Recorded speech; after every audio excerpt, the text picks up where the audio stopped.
On November 8, 1965, a 52-year-old woman was found dead in her Manhattan townhouse. Between the time her body was discovered and about 6 hours later, FBI agents swarmed that townhouse and took all of her documents, all of her files, everything they could find. Quickly, an autopsy was performed with the conclusion that this woman died of a combination of barbiturates and alcohol, circumstances undetermined. Despite that confusing message, there was no investigation. None of her colleagues, none of her people that knew her, none of her family, nobody that knew this particular woman stood up for her and said, that's not what would have happened here. More than 10,000 people went to her funeral, weeping over the loss. And this woman was buried, and for 55 years, almost 55 years, she was ignored, she disappeared. That is, until now. The name of that woman was Dorothy Mae Kilgallen, and as you will learn, she was murdered. And for 53 years, she has been denied the justice she deserves.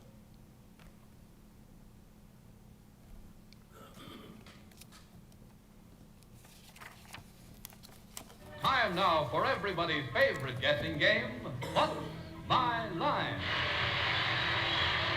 First, the popular columnist whose voice of Broadway appears in papers from coast to coast, Miss Dorothy Kilgallen.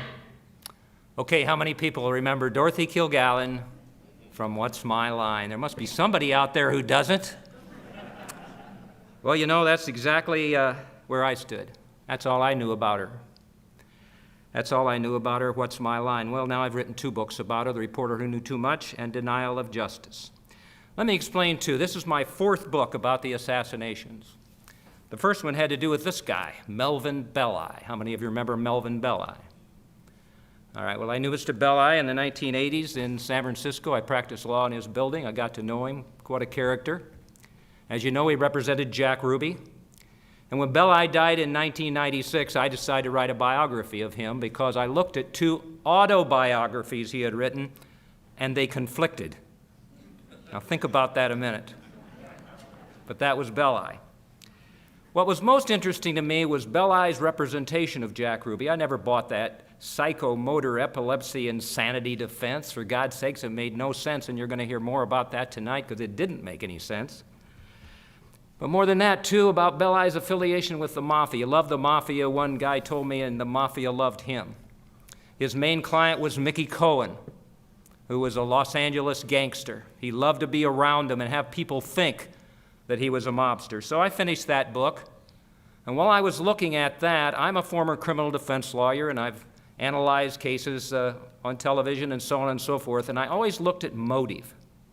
And I always wondered about his representation of Jack Ruby and what that had to do with the 1960 election when Joe Kennedy double-crossed those mafioso who had helped them win the presidency. Joe told them, hey, you help us win Illinois and West Virginia, and we'll leave you alone. Right away, what'd he do? He appointed Bobby Kennedy Attorney General, and Bobby Kennedy went after those guys, didn't he? Well, I wrote a book called The Poisoned Patriarch, How the Betrayals of Joseph P. Kennedy Caused the Assassination of JFK, and I looked at the assassination, I believe, differently than anybody ever did. I looked at why Bobby Kennedy wasn't killed instead of why Jack Kennedy was. That changes everything. Bill Alexander, who prosecuted Jack Ruby, when I interviewed him, said to me, well, you know, Bobby Kennedy had a lot more enemies than Jack did. So I looked at it that way. I wrote about Joe, and I did all that, and I was done. Well, I just have read 3 biographies this year, Michelangelo, Leonardo da Vinci, and Einstein. I hope by reading those I would get a lot smarter. But what I found out in there is each of those 3 men had one thing in common, curiosity. And I believe through writing all of my books and what I've done in my life, I'm a curious person. Well, while I was interviewing people for the the Melvin Belli book, I ran into a doctor in San Diego. And I started talking to him about Belli, and he gave me some good facts and things. And then he said, you know, Mark, by the way, he knew Dorothy Kilgallen. And I said, well, what? He was on What's My Line? He said, no, you don't know anything about her. Dorothy Kilgallen, yes, she was on What's My Line. She was the smart one on the end down there who guessed the occupations of people more than anybody else, right? But also she was syndicated in 200 newspapers across the country, the Hearst chain, Voice of Broadway, articles, everything. And this is actually back when, remember, when they actually read a newspaper. She had a radio show with her husband, listened to by 1 million people a day in New York, and she covered, as an investigative reporter, some of the most famous trials of the 20th century. Lindbergh baby kidnapping case, all right? Dr. Sam Shepard. I'm going to show you a photograph of Dorothy in the courtroom at the Dr. Sam Shepard case. And, he said, the Jack Ruby trial. Well, that really kept in my mind. I kept thinking about that, and I decided that I would start to look into Dorothy Kilgallen and see what I could find. And I'm going to take you tonight on the same journey that I took to learn about Dorothy, ascending from a college dropout to what the New York Post called the most powerful female voice in America, that Ernest Hemingway said was the greatest female writer in the world. It's a great, inspiring story, and I'm pleased to say that the Reporter Who Knew Too Much has become a bestseller, going to make a film out of it, it looks like, and all of that. And people around the world I've heard from who are inspired by this woman's story. It's an amazing one. But let's look at What's My Line, okay? Well, I'm sure you can all name who's there. Bennett Cerf, Arlene Francis, right? And the host was? John Daly, of course. Well, you know, she was kind of the hard-edged one, wasn't she? I don't know if she was your favorite or not. I don't remember watching it too much. But it was an intellectual quiz show. Kind of wish we had something like that today. But Dorothy was smart, and she would guess the occupations of people more than anybody else. So I started looking more into Dorothy, and the evidence tonight, some of it will be evidence that's never been presented before. So here's her column, The Voice of Broadway. I don't know if you ever read it. It was mostly, as I say, in those local newspapers in the cities across the country. Well, she was a Pulitzer Prize nominated writer, and if I could write even half as well as Dorothy Kilgallen did, I'd have 25 bestsellers. If you get a chance, go to the DorothyKilgallenStory.org. Look at her columns she wrote that we'll talk about. You'll read some of her writings in both Denial of Justice and The Reporter Who Knew Too Much. What a gifted wordsmith, and you're going to hear some of that, especially when she describes Jack Ruby. All right, Voice of Broadway and everything. 35-year career, called the most powerful female voice in America. All right, here's Dorothy at the Shepard trial. This might be my favorite photograph of Dorothy. Look at that. Dorothy right in the middle. All the columnists, all the newspaper people, all circulated around her. You can almost see the respect there for her. Dorothy was a woman of integrity. She went after the facts. She didn't have a conclusion and then fit the facts to that. She came up with the facts and then had a conclusion, unlike what we see today. How many people from around the world, Iceland, Australia, a soldier in Iraq, other people have emailed me since the books have been published and said, I wish we had a reporter like Dorothy Kilgallen today. God willing, I wish we did too. So she covered that trial, and if you don't remember, Dr. Sam Shepard was supposed to have killed his wife. There was a one-armed man, remember? What movie did it become? The Fugitive, of course. Now, when JFK died, she became obsessed with that case. Now, why did that happen? Well, first of all, she was a very good friend of JFK's. He had been to her home and played charades. She saw him at the Stork Club when he was a senator. They became very good friends, and she just wept when he was killed. But the real topper was this. This is Dorothy's youngest son, Cary. And you can imagine how a mother would feel when the President of the United States permits you to come to the White House, and while you're there, Pierre Salinger sets up a meeting between the President of the United States and little Cary. And he makes a fuss over Cary. He tells him, look, Cary says, I brought letters from my third grade class, and JFK makes a fuss over those.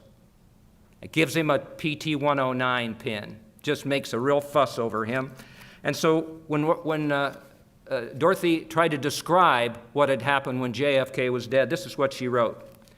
The picture that stays in my mind is one of this tall young man bending over a small boy, carefully scrutinizing envelopes until he came to the name Carey, grade 3B. This is the man who was assassinated in Dallas. You see, her interest in the JFK assassination wasn't business, it was personal. She was just an absolute bulldog when it came to cases, searching for the truth, always looking for the truth. That's who Dorothy was. So I began looking into her investigation of the JFK assassination. And what did I find? Yeah, she spent 18 months. And here's why, and I'm going to talk about a few books later in not a very nice way. Here's why. She's the most credible reporter to have ever investigated that JFK assassination. She's unlike all of these fancy authors or self-styled experts or whatever. You know why? Because she was there in the front row at the Jack Ruby trial. She listened to the witnesses. She watched them. All right? First-hand eyewitness. I'm very proud of the fact that my books don't speculate. I find primary sources, not what somebody said to somebody who really witnessed what happened. So the first one that I found, in fact, I didn't have this in Reporter too much, and then I found it, fortunately, for Denial of Justice. This is the column called Ruby, Stars at Last. And right away here, I hope you'll be as impressed with her writing as I am. She was describing seeing him. The hustler in the black suit and the very white shirt, neat and nervous, is the star of the show at last. Ruby stars at last. If he died tomorrow, and he won't, he would die happy in the knowledge that he had made the big time. Yet little more than a half hour later, the defendant bounced back quietly into the courtroom, lightly, like a dancer under clumsy guard. Well, you feel like you're right there, don't you? That you can see him. I was standing by the bar railing as he turned to take his seat, and he broke into a quick smile, gave me a friendly, bird-like nod, and said hello, brightly. Then everything quieted down as Judge Joe B. Brown returned to the bench. Jack Ruby became just a head in the crowd, up front, a bald head shadowed by a few pen strokes of black hair. Jack Ruby, described by Dorothy Kilgallen, who was just a few feet away from him during that trial. So what did Dorothy do? Well, she started looking into the facts. And I will tell you right now, she was not interested in Lee Harvey Oswald. He's a dead end. He's been a dead end for 50-some years.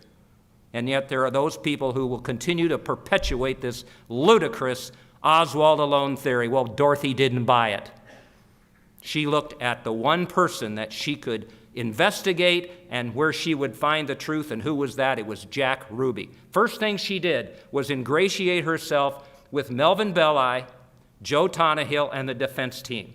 She had dinner with Belli and Tonnehill, and you're going to see proof of the fact that she did as much as she could to learn everything from them. So then Dorothy began to do what she needed to do. 7 days, after JFK was killed, she wrote the first of scathing columns that would end up causing her death in 1965. All the enemies looked at these columns. Dorothy Kilgallen wasn't going for this Oswald alone theory stuff. She was doing her own investigation, and what's the name of her first column? The Oswald file must not close. President Lyndon Johnson has been elevated so swiftly to his high post that in one sense he has been snatched up into an ivory tower. He is no longer in a position to hear the voice of ordinary people like me talking candidly. And if he could walk invisible along the streets of the nation and listen to ordinary people talking, he would soon realize he must be sure that the mystery of Lee Harvey Oswald is solved and laid before the nation down to the smallest shred of evidence. If Oswald is President Kennedy's lone assassin, he is the most important prisoner this country has had in 100 years, and no blithe announcement in Dallas is going to satisfy the American public that the case is closed. And then listen to this. The case is closed, is it? Well, I'd like to know, in a big smart town like Dallas, a man like Jack Ruby, the owner of a striptease honky-tonk, can stroll in and out of police headquarters as if it was a health club at a time when a small army of law enforcers is keeping a tight security guard on Oswald. Security. What a word for it. Dorothy on the job, going against the grain, driving the wrong way on a one-way street, because everybody is doing what? Here's J. Edgar Hoover shouting, Oswald, Oswald, Oswald, Oswald alone to the world. And everybody bought it, brainwashed everybody, and they missed the truth. Dorothy didn't. She didn't buy it. Another column, DA to link Ruby to Oswald. Right away, she knew that Ruby was the key. Ruby shot Oswald. We got to look at Ruby. And she talked about that in here. Mark Lane called her the only serious journal investigating the JFK assassination. Enemies circling, watching what she's writing. Now we have this information. We have, of course, Ruby shooting Oswald. What did she do when that had happened? Dorothy Kilgallen arrived in court yesterday and stopped the show. Joe B. Brown, one of her fans, gallantly granted an interview in his chambers. Belli of San Francisco and Joe Tonahill took her to lunch at a nearby seafood house named Vincent's, whose oysters Belli declared are the best this side of Fisherman's Wharf. What did Dorothy write in that column, in the next column? I don't see why Dallas should feel guilty for what one man or even 3 or 5 in a conspiracy had done. She was already looking in to the fact that one man didn't do this. And she knew also, she wrote a column, and this is something that a lot of people have missed. Years later, Jess Curry wrote a little autobiographical magazine. Well, she interviewed Jesse Curry. And in here, you know what it says? Guess where he sent the officers first when JFK was killed? Not to the book depository, not to the grassy knoll, but where? The overpass. He sent them there. It's in here. It's in his words. Dorothy wrote a column about that. J. Edgar Hoover then, and I have the FBI file, he had the column. He was watching what she was doing, and you see written on it in his handwriting, wrong in capital letters, wrong, wrong, wrong. He knew what Dorothy was doing, and he was one of the first enemies that she really had. All right, now, all these authors, boy, I'm going to talk about their books in a little while, but, they don't even think Dorothy Kilgallen was at the Ruby trial, and they certainly don't think that she interviewed Ruby. Well, first of all, here's a photograph. Who's that? That's Belli and Dorothy, isn't it? Pretty good proof that she was at the trial, wouldn't you say? All right, let's look at the next one. Well, in fact, let's look at this video. If there's any proof that you need with regard to Dorothy Kilgallen being at the Ruby trial and being involved heavily in this, watch this. You're asking me prognostically rather than in retrospect. Now, the ones we've had, we decided we didn't want those who saw it. I think they saw some You're talking about very jurors. Important things. Now, prospectively, here in Dallas and away from Dallas, when we are moved, we may have to take some who have seen it on TV, not because they're qualified, but because eventually we want to get to trial. But we're not going to go to trial here unless we're forced to trial with witnesses who saw this on TV. How long does a person have to live in Dallas County to be a prospective juror? What are the residents required? A year in the state and 6 months in the county, Ms. Kilgallen. Is there any chance that you might get a transplanted Chicagoan or New Yorker or someone from another state? Just had one. Just had one who sat in the jury up in New The York. one we challenged for cause to keep from being disbarred. There she is. New York Central for the first time, I guess. Her leopard coat. In an American court up in Ohio. She was a sharp dresser, wasn't she? There she is. Okay. Now, 400 reporters at that trial. How many of them interviewed Jack Ruby? 1. Twice. In the books, I have a photograph of the Ruby trial courtroom, and there's a railing between the spectators, media, and the council tables. Right behind there, Jack Ruby was interviewed by Dorothy Kilgallen twice. And you want some proof for that? Well, I'll give you some proof. Here's Joe Tonnahill explaining about the interview that was permitted by Dorothy.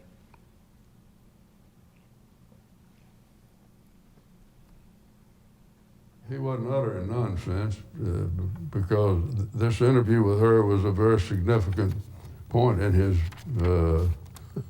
classless life, you know, and I think he enjoyed it very much and cooperated with her in every way that he could, and told her the truth as he understood it, and it was just a very agreeable conversation between them, and I just can't understand people doubting the sincerity of that interview, because it was, to me, I watched them and it was a very sincere discussion going back and forth. That's history, isn't it? That's history. All these videos, there's more than 50 of them, are up on the DorothyKilgallenStory.org. That's all shown in both of the books, where you can go look at those for yourself. What I like to do is present the facts for people and let them make up their own mind. Look at these things. That's history. She was there. And I'll tell you how many authors in a little while say she never even was at the trial or interviewed Ruby. So she wrote a column on it, Nervous Ruby Near Breaking Point. And again, the prose is amazing. Jack Ruby's eyes were as shiny brown and white bright as the glass eyes of a doll. He tried to smile, but his smile was a failure. When we shook hands, his hands trembled in mine ever so slightly, like the heartbeat of a bird. I'm nervous and worried, he told her. I feel I'm on the verge of something I don't understand, the breaking point maybe. When Kilgallen told Ruby, I think you're holding up pretty well, he said, I'm fooling you, Dorothy. I'm really scared. She wrote, I went out of the almost empty lunchroom corridor wondering what I really believed about this man. Now you're probably wondering, what did Ruby tell her? I wish I could tell you. Because when Dorothy Kilgallen died, her files, her documents, everything disappeared. They've never been found. I think I know where they are, and I'm going to keep after it. I'm going to find that file if it's the last thing I do. But we don't know what he told her. The only thing we do know is shortly thereafter, she didn't go to Washington, D.C. to look into the government or anything. She didn't stay in Dallas looking into LBJ. She didn't go to Cuba looking at the Cubans or Russia. Where'd she go? She went to New Orleans. She went to New Orleans because Carlos Marcello, one of the most dangerous mafioso in the country, the one with the greatest motive to have killed Jack Kennedy so Bobby Kennedy was powerless, which is exactly what happened. That's where he was, and you'll hear about that a little bit later. Okay, so then what did Dorothy do? You know about when the Pentagon Papers were released, or the Nixon videotapes or anything? Well, Dorothy had a hand in same sort of thing. She exposed Jack Ruby's testimony before the Warren Commission before it was supposed to be released. Now, that's a big deal, if you can imagine. On the front pages of the paper, outcry over Ruby leak brings a federal probe. Dorothy had integrity, and that integrity connected with people trusting her with information nobody else got. I don't know if we've got anybody like that today. We don't have a Walter Cronkite or anybody else like that today in news that I know of, or somebody like Dorothy. They all trusted her with material. They knew she'd keep her mouth shut, and in this situation she did, because J. Edgar Hoover was absolutely furious when this obviously appeared in the newspapers before it was supposed to be released. He quickly dispatched these agents, and I like to give you this visual. I kind of look at it like these two great, they probably weren't, but great big beefy FBI agents go over to Dorothy's, $1 million townhouse, and here's little short Dorothy, and they sit her on one of her expensive couches and they grill her for hours. Where'd you get this material? Where'd you get this material? I love to think about that image. Well, they weren't successful, because I was fortunate to find in the National Archives a memo from Hoover to the Warren Commission describing for the council there the fact that they had tried to get the sources. And what he had to say was, Dorothy refused to reveal the source, said it was a responsible person who had a legal right to the transcript. She was the only person who knew the identity of the source.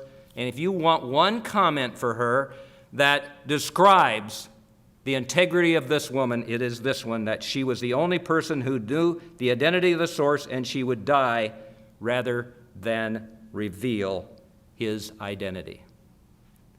Imagine that J. Edgar Hoover's a little upset with that. Of course he was. The enemies are circling. Okay, now we get one more column here. Maybe you didn't know. From what I have read, I would be inclined that the FBI might be more profitably employed in probing the facts of the case rather than how I got them, which seems as a waste of time to me. At any rate, the whole thing smells a bit fishy. It's a mite too simple that a chap kills the President of the United States, escapes from that bother, kills a policeman, eventually is apprehended in a movie theater under circumstances that defy every law of police procedure, and subsequently is murdered under extraordinary circumstances. She didn't buy all that. She didn't buy that Oswald alone stuff. She didn't buy what everybody was saying happened at that time. And then, of course, with regard to the Warren Commission, I'll talk about it in a minute, the Warren Commission report, she summed it up in one word: laughable. That's what she thought of it, and she was right. So on Ruby's state of mind, she talked about what he had gone through, and we'll talk about that a little bit later. So with all this research in mind, I went ahead and tried to see if I could find some eyewitnesses, some primary sources who knew Dorothy. And I was very fortunate to find the fact that videotaped interviews with 4 people had been possible. You already saw one of them, that was Joe Tannehill. Her 2 hairdressers, her best friends, Mark Sinclair and Charles Simpson, and a woman who was on the last What's My Line show with Dorothy. And with these videos in mind, then we can kind of get an idea of what Dorothy was going through. You almost can hear the drumbeat of the fact that all these enemies are circling Marcello. She's gone to New Orleans to look for him. Look at what he's doing. You've got Hoover. You've got other people who are looking at what's going on. And obviously, as I say, she's going against the grain.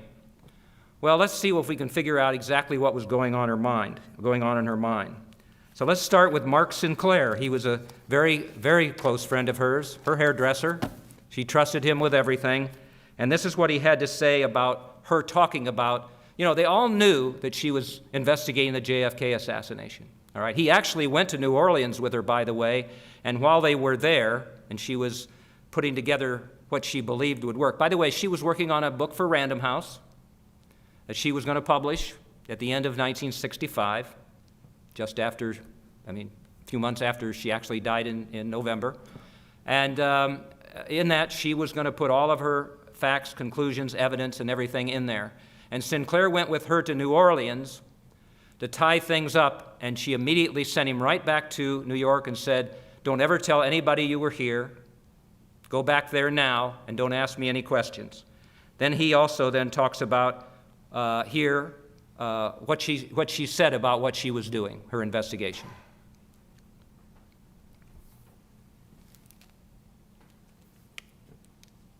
She wouldn't stop on it. Pre-Warren exclusive, yeah. So she had it all. And she told me all about this, and she told Donnell was there too, so he knew. We knew what she was doing. At this time, she said that this would be the case of a lifetime, a story of a lifetime, that she would prove that the president was assassinated. Who assassinated the president? Case of a lifetime. Going to prove who killed the president. How about Dorothy's state of mind with regard to this? She wasn't a dummy. She had to know that the enemies were circling. All right? She was a smart woman. Let's hear what Mark says about that.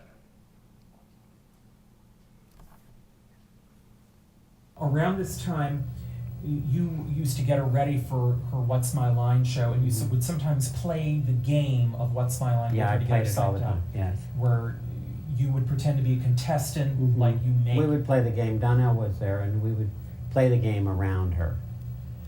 While you were playing the game once, Did she ever say something out of the blue about threats on her life? Yes.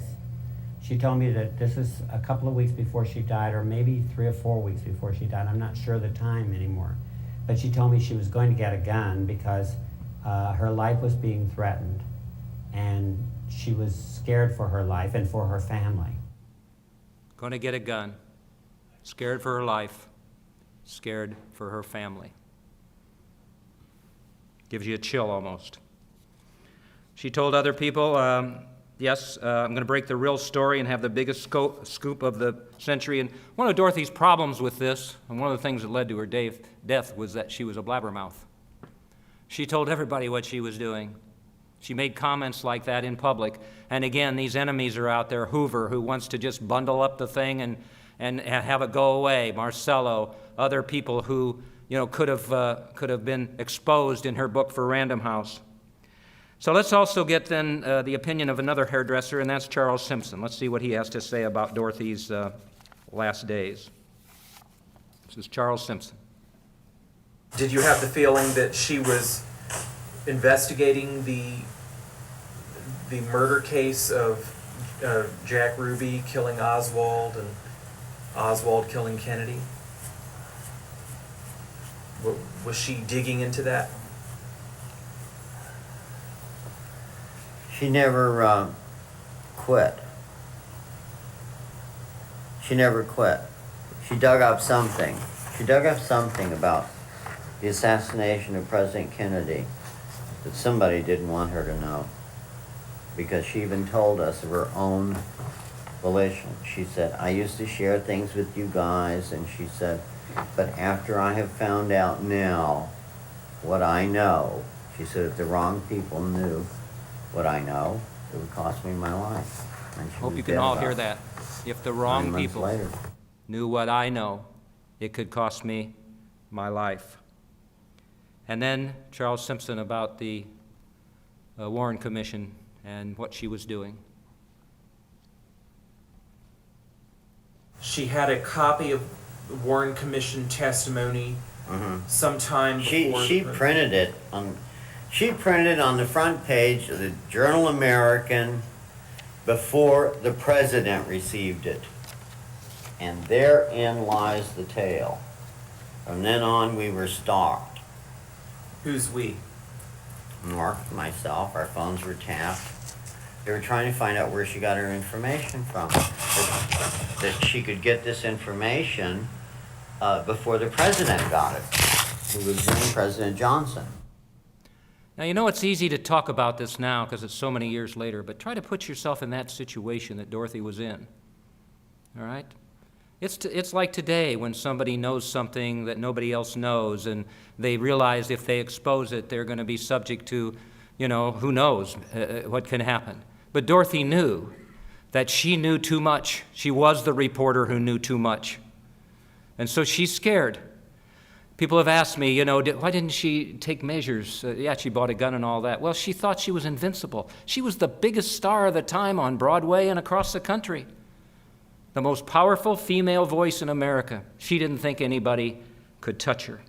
So what was she doing at that particular time? Because there's only 3 ways that Dorothy could have died.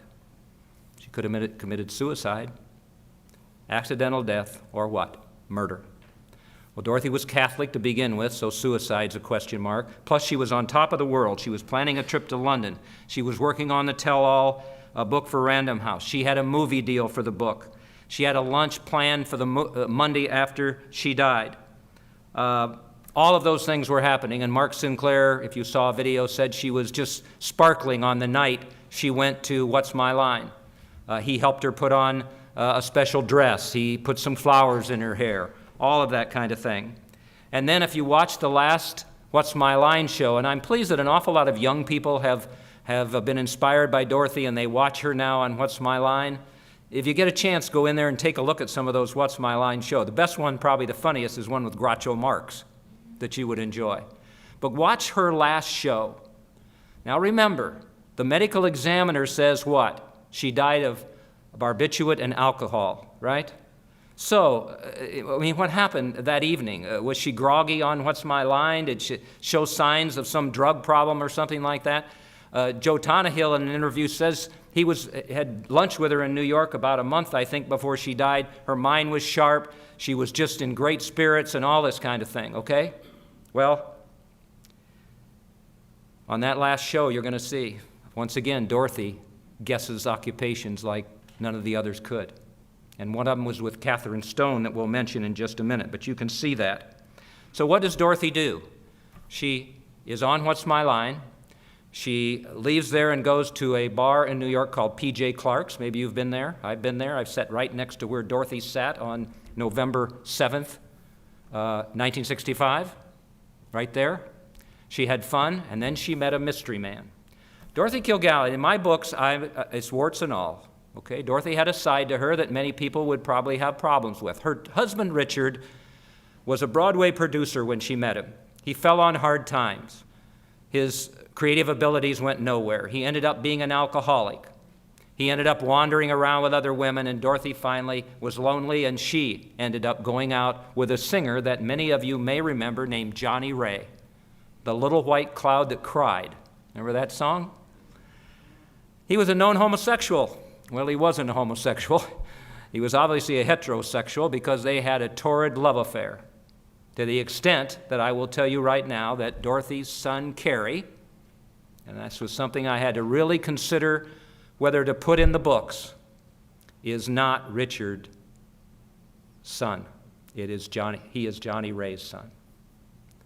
And I've been able to show that and prove it because if you look at pictures of young Cary, the one she took to the White House, I saw one on the cover of Good Housekeeping back then, or on an article in Good Housekeeping. He has golden hair. Richard had dark hair. Johnny Ray had golden hair. So she had an illegitimate son, Cary. Well, Richard found out about that. He threatened to kill Johnny Ray if they kept up a relationship. So there's obviously motive for Richard to have been involved in Dorothy's death. And he's one of the main suspects. Both books are true crime murder mysteries. I set up the facts for you. I give you all the suspects, and you can make up your own mind. One of them's Frank Sinatra, I might add. She and Frank Sinatra hated each other. She wrote a scathing column about him, his bimbo girlfriends, his affection for the mafia, all of that. So he struck back, and he called her the chinless wonder. If you remember when Dorothy was on What's My Line, there may have been a little absence of her skin. She was not a beautiful woman, but she was an attractive, sparkling type of a woman with her personality and all that. At one point in Las Vegas in his act, he held up a key and said that was her figure. He said, if you run into Dorothy Kilgallen, do it with a car. I mean, they did not like each other at all. So I put Frank Sinatra in the book as a suspect. You can make up your own mind as to what may have happened there. She also had an affair with a guy named Ron Pataki. Now, before we get into him, let me tell you what I was able to do. There had never been an autopsy report published about Dorothy's death.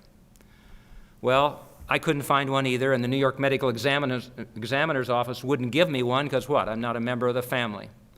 Well, my wife, who's head of cataloging at the Santa Clara University Library, has a friend, both of us do, at the Library of Congress. We got in touch with her because I just had this feeling that maybe that autopsy could be at the National Archives. And that's where we found it. And so I published it in The Reporter Who Knew Too Much. And as I said before, I'm not the greatest researcher who ever lived. Autopsy report, can we put that up? I'm not the greatest investigative reporter that ever lived. But I looked at this, and remember, what's the determination? She died of a barbiturate and alcohol. Well, barbiturate was supposed to be Seconal, which is sleeping pills, right? I read down through here. I found Tulinol in there. Tulinol is a step up in terms of medication to help you sleep. So she had 2 barbiturates in her stomach. And I'm trying to figure out whether it's accidental death or murder, whatever it is, all right? So now we got 2 barbiturates in her stomach. And then I was able to find a witness on the East Coast whose father was with the medical examiner's office, who said that 3 years after Dorothy died, a toxicologist there had kept some of her bodily fluids, hoping the technology would help them analyzed those specimens, and they found seconal, Tulinol, and phenobarbital, 3 barbiturates in her stomach. They also found a glass that had residue of phenobarbital on it, which meant that it looked like Dorothy drank vodka and tonics, and it looked like that they had poured, whoever decided to do away with Dorothy, that powder into that particular drink. So that's what I was able to determine about that, and then I tried to hook it up with, all right, how could she have been poisoned? And that led me,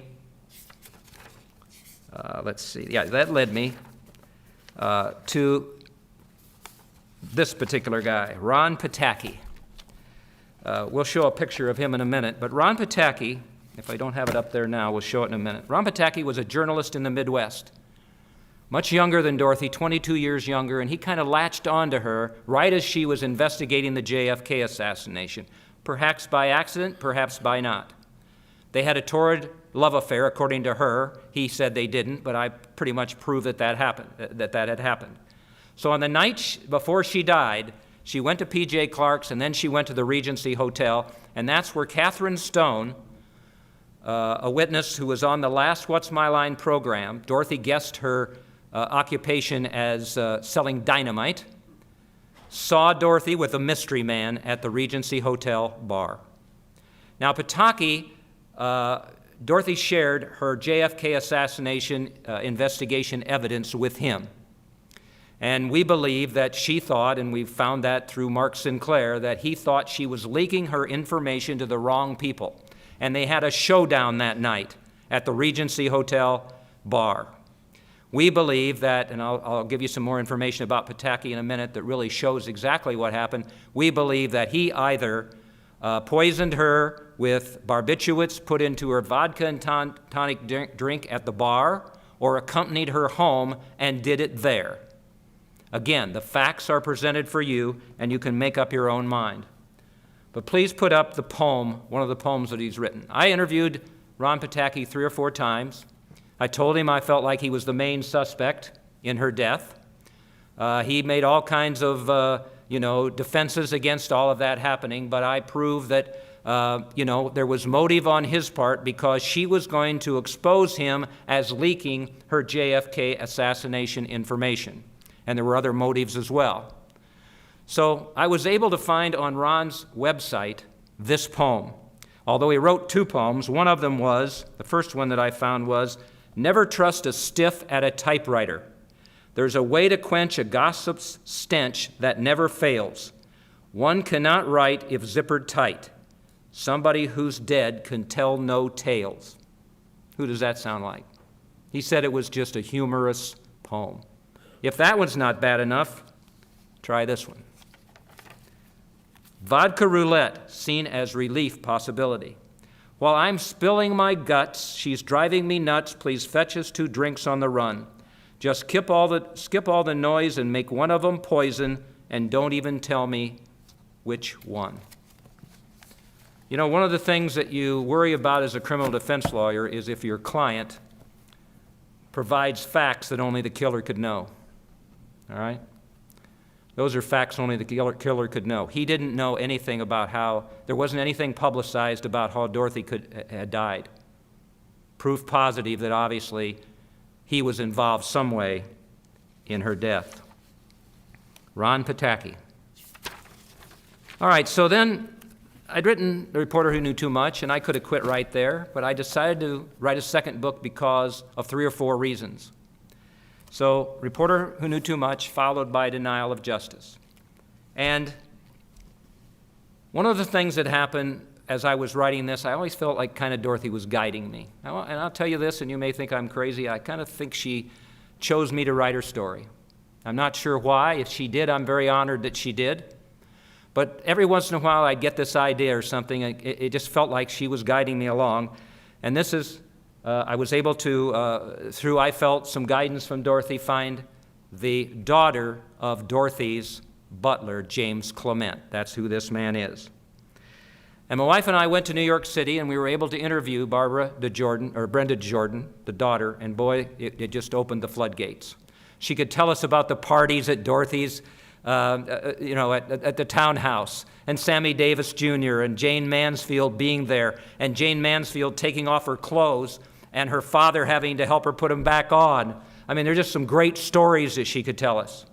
She could tell us about how her father took Dorothy's columns to the Journal American, all kinds of things. How the butler and his wife and the two children lived in the townhouse. So Barbara was a first-hand witness to what went on there. How they were permitted to sit at the dinner table with the other Kilgallen children, like part of the family. And then she gave us some really strong news. She said that Jill, Dorothy's daughter, had said to her father, "My mother was killed." We have another witness who said that Jill said that as well. That they all knew that Dorothy was working on the JFK assassination, that her father said, "Be careful, stay away from Jack Ruby. You shouldn't be involved in all that." But of course she wouldn't listen. So we learned a lot from Barbara DeJordan, as well as, you heard me say, that FBI agents swarmed Dorothy's townhouse the morning that she died and took all of her documents. That's from Barbara DeJordan, and she knows that happened. In the new book, people ask me all the time, were the deaths of Marilyn Monroe and Dorothy Kilgallen related? Well, as you may know, the circumstances with Kilgallen dying. In fact, we should go back, if we may, to when Mark Sinclair found Dorothy Kilgallen's body. If you'll bear with us just a minute, I need to be able to show you that video. If we could do that, I'd appreciate it. In the meantime, I'll talk about, if you would, Mark Sinclair 3. I'm sorry. Mark Sinclair is the one who found Dorothy Kilgallen's body.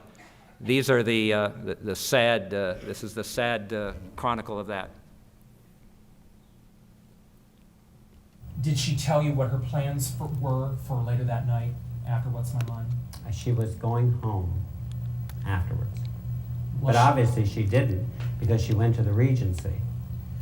Do you suspect that she got a phone call after you left? After I left, I think she got a phone call from somebody, and she agreed to meet whoever it was at the Regency. That's my belief, because she wasn't going to Clark's. She had asked me if I wanted to meet her because she did not have anybody she was going to meet with, and she was not dressing for a date. Well, she did end up going to Clark's briefly with Bob Bach. Well, she maybe, told but him. not long. But she might have done that and then gone home, but there wouldn't have been an evening like she had. Why didn't you accept her offer to go with her somewhere? I was tired myself. She had done something every day that week, and she had more appointments for me the following week. And I didn't want to see anymore. I wanted to go home. Did she tell you that she had a meeting at her son's school? Yes, on that was Sunday. I did her hair before the show, and she told me to come the next morning before 9. I arrived at the house at 9, used my key. I think it was about 8:30, 8:45. Used my key, let myself in, went upstairs, and Dorothy was dead in her bedroom.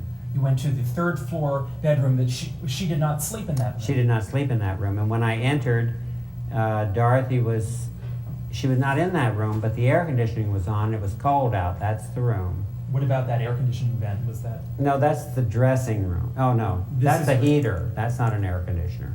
This is the air conditioner. Oh, that's it, where it would have been in that position. Right in that same position. And it was blowing out in that room. And I was here. And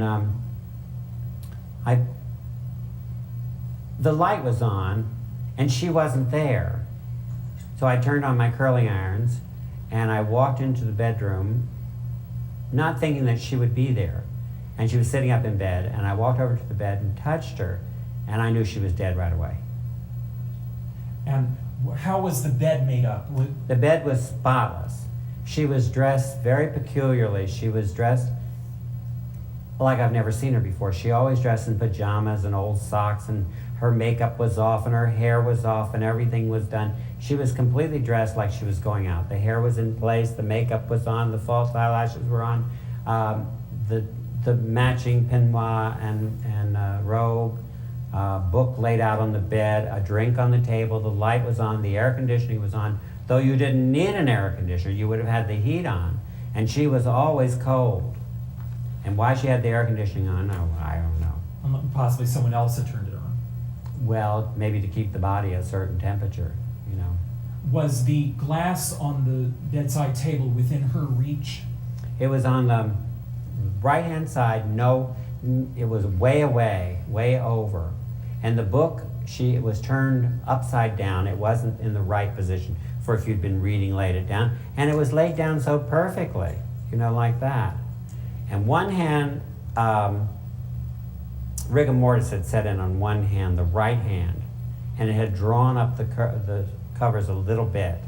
And there was lipstick on this sleeve of the bolero jacket. And the light was on, and she was sitting up.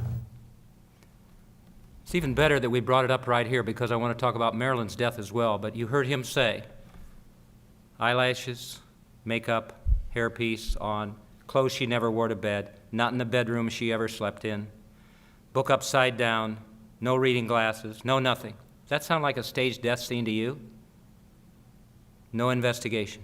Despite that, they took one look at an empty Seconal bottle and decided, for whatever reason, the ME office at that time was controlled by the mafia, by the way, that's in both books. Close the case up, be done with it. That's what they did, no investigation. So that turns me to Marilyn and Dorothy's death. No investigation of Dorothy's. Marilyn's barely an investigation.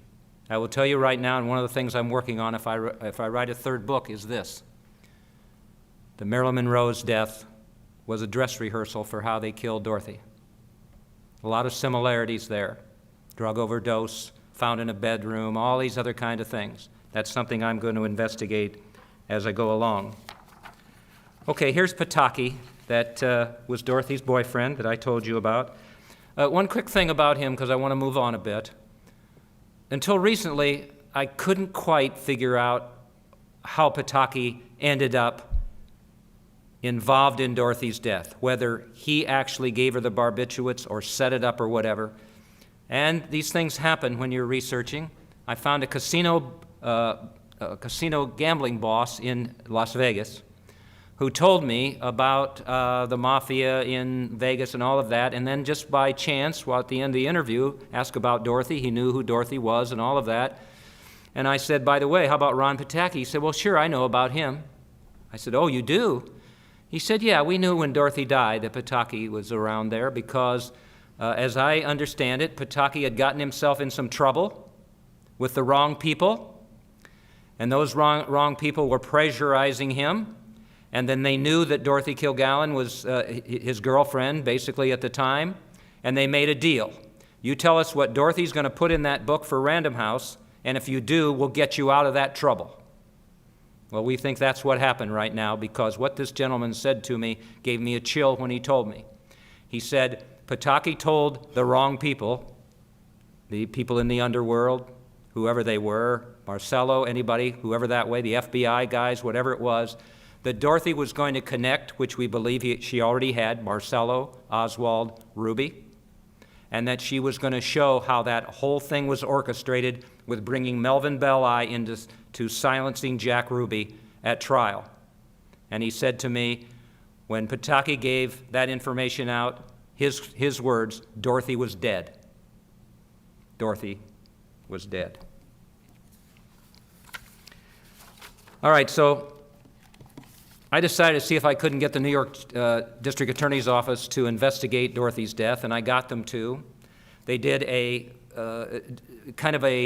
told me they were going to do quite a thorough investigation of her death, but they really didn't. And all those details are in the book as far as how far they went and why they didn't go further and all of that. I also tried to do other things at that particular point to see if I could find that file of Dorothy's by looking into the FBI files and all of that.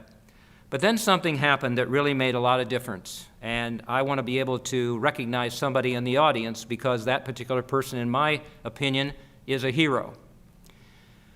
I don't exactly remember when it was, but I got a telephone call from a man named Greg Mullinex, who was a lawyer in Fresno, California. He said he bought The Reporter Who Knew Too Much or audio tape of it in the afternoon and read it by the time he went to bed, and he had a gift for me.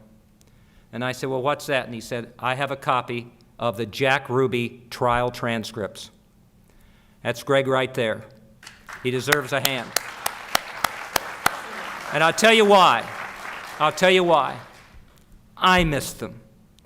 All of these authors of these books that I'm going to talk about in a minute, they missed them. I think we all felt like that, Oswald or Hoover had brainwashed us all, that the Ruby trial transcripts were probably about what? The insanity defense and all of that, and so nobody took time to even look at them at all. Well, Greg was nice enough to trust me with them. 2,000 pages. There I am with those. This stack. Took me 2 weeks to go through them. 2 weeks. We would not have the Jack Ruby trial transcripts if Greg had not brought them along, and I'm so appreciative of him trusting me with them. So what did I do? I went through there, and I will hope you will be as shocked as I was. Here's the cover page. You can take a look at it. I embedded the Ruby trial transcript excerpts in Denial of Justice so you can read them. I didn't want anybody saying that I made up this stuff or whatever. So 4 things stuck out at me right away. Now remember, this is the foundation that we should have had for looking at the JFK assassination. This is where you start. Here's the transcripts right here. This is the Bible for the JFK assassination. Sworn testimony by witnesses who have no reason to lie, who were there, who saw everything. This is the truth. And yet, those people who knew about it, and I'll give you an example a little bit later, or those people who didn't know about it, we should have found it somewhere or another long before Greg did. But we didn't. And so we missed things. And when I went through there, I couldn't believe it. I was just shocked. I'm sure my wife will tell you I screamed a couple times. First of all, Jack Ruby, according to 2 witnesses, Don Campbell and John Newman at the Dallas Morning News, said that Ruby came there shortly before JFK was killed and stayed through when he died when he was shot at 12:30, and along with others, looked out at the window in the Dallas Morning News down the street toward Daley Plaza as the assassination was happening. He was watching the assassination, which means he must have known that it was going to take place. Dorothy Kilgallen heard that testimony. And she always looked at little things. For instance, she never believed Ruby was telling the truth. Do you remember anything about him telling everybody that after the assassination at the Dallas Morning News, he was on a twist board, and he was trying to sell this twist board to the employees there? Well, she didn't buy that. If he was supposedly so upset about JFK's death and everything, he wouldn't do that. Dorothy Kilgallen looked at the little things. But remember, she's sitting in the front row, listening and watching this testimony, and she hears Campbell and Newman say that Jack Ruby was watching the assassination as it took place. All right? Here's the one that really hit me, though. Jack Ruby, what did he say? Well, I just happened to be by the Dallas Police Department basement, right? I just happened to go down there, and they just happened to bring Oswald on, and I just happened to shoot him. Well, if you believe that, come on. But people have for years and years and years and years. Ruby trial transcript in the page. The conversation was about this man named Hallmark, who owned the parking lot across from Jack Ruby's Carousel Club. On Saturday before Ruby shot Oswald, he came over and asked to use the payphone. Hallmark stands there as he's using the payphone, and he listens, and here's what he said. Did Ruby say anything with reference to concerning whether or not he would be there or not when Oswald was transferred? Did he say anything on that? He told whoever he was talking to that he would be there. He would be there, yes. Stalking Oswald, no question about it. He would be there. It wasn't happenstance that he ended up there. And then in the Ruby trial transcripts, it talks about Ruby he made like a reporter. He told a witness he made like a reporter to get into the news conference for Oswald in the police headquarters and then get into the basement. And then he used his friends from the Dallas Police Department to get into the basement as well. I hate hate the word conspiracy. There's no conspiracy in this case. It's a plot to kill the president, and this proves it. It's always been in there, and we all missed it. Greg found these things, and I published them. So I've been looking for information where I could corroborate a little bit of this. The one thing about Ruby and the cops, and today I heard more information about that, I found Dorothy had written a column, claimed Dallas cops lived it up at Ruby's place, and she does this column. Many New Yorkers who worked in nightclubs operated by Jack Ruby in Dallas say they weren't a bit surprised at the revelation that Ruby and the local police were chummy. So chummy, he was allowed to hang around headquarters when they were questioning Oswald. The performers vividly recalled jam sessions at which Dallas cops joined in the fun, some playing musical instruments, others doing turns as singers and comedian at the Carousel Club. They also report that the town's police made Ruby's place their late hangout, enjoying parties with the strippers and their men friends after the official closing time. Dorothy found that. That's what she did. She found those facts. Watched the assassination, would be there when Oswald was going to be transferred, made like a reporter. If you hear about Ruby at the press conference or anything, he's holding a notebook and a pencil. He didn't just happen to get down there. He was part of the plan, Oswald was captured. Oswald's a loose end. You get rid of Oswald by Ruby, and then you shut up Ruby with Melvin Belli. That's what Dorothy found out. Now, I have some disturbing news for you. Some news that is disturbing to me, and I hope it will be to you. I hope you'll all agree this is primary source information. Dorothy Kilgallen's columns, and now we have the Jack Ruby trial transcripts. That's important material. I hope you'll agree. I assume you'll agree also that this kind of material must be a part of the 6th floor museum at Daley Plaza. That's where it should be, right? As part of the story, as the other side of the story. Oswald alone, all this. So people, teachers, children, researchers can go into the JFK Museum at Daley Plaza and look at all this material, perhaps that hard copy of the Ruby trial transcripts and all of that, and then make up their own mind about what happened. Wouldn't you agree that makes sense? None of it's there. I happen to be there myself today. It's not there. Why isn't it there? I had a personal experience with the museum this summer. I offered to give them more than 100 documents, videotapes, books, everything about Dorothy Kilgallen, as well as a hard copy of the Jack Ruby trial transcripts. And this was a roller coaster ride until I realized what was going on. I don't know how many of you have been to the museum, but if you go there, I think you'll get the same feeling that most people do, that it's almost completely focused on Oswald alone. I saw that today. All the exhibits about him, all of this kind of thing. There's only 2, and I wrote down the 2 quotes about Ruby that I'll tell you about. Otherwise, it's all Oswald alone stuff. It's all Warren Commission stuff. Yeah, they put up some conspiracy theories, but they're so absurd that they make no sense whatsoever. Remember the name of the museum, 6th floor museum at Daley Plaza. It points you directly at Oswald. So I was going to give them all this material from Dorothy. Remember, that's adverse, isn't it, to the Oswald alone theory. The Ruby trial transcripts that are adverse to the Oswald alone theory. First, they love the idea. Then they said the documents weren't originals, so they wouldn't take them. So I wrote a long email and said, you're not going to get originals of these things. They're authentic and they're accurate, and that's what you say you're after on your website. So they came back and said, okay, yeah, I guess that's all right, and everything. In the meantime, I sent them that material so they could look at it and make sure that they understood how important it was. So then they came back to me, and they said, look, we're going to send you an agreement. So this is the agreement they sent me. Well, I'm just going to summarize it. It's an impossible agreement. No person like me could ever sign it.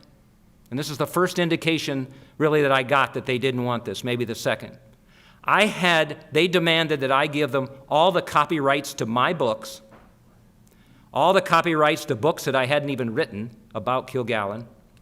They had the opportunity to reproduce the books, make derivative works, distribute the books by sale or other means, perform the work publicly, display the work publicly, and use sound recordings of the digital audio transmission. They also could give me no guarantee that they would exhibit my material, that they would keep it, they could destroy it if they wanted to. That was the agreement that they sent me, signed by their CEO and by Stephen Fagan, the curator, and Lindsay Richardson, the assistant or whatever curator.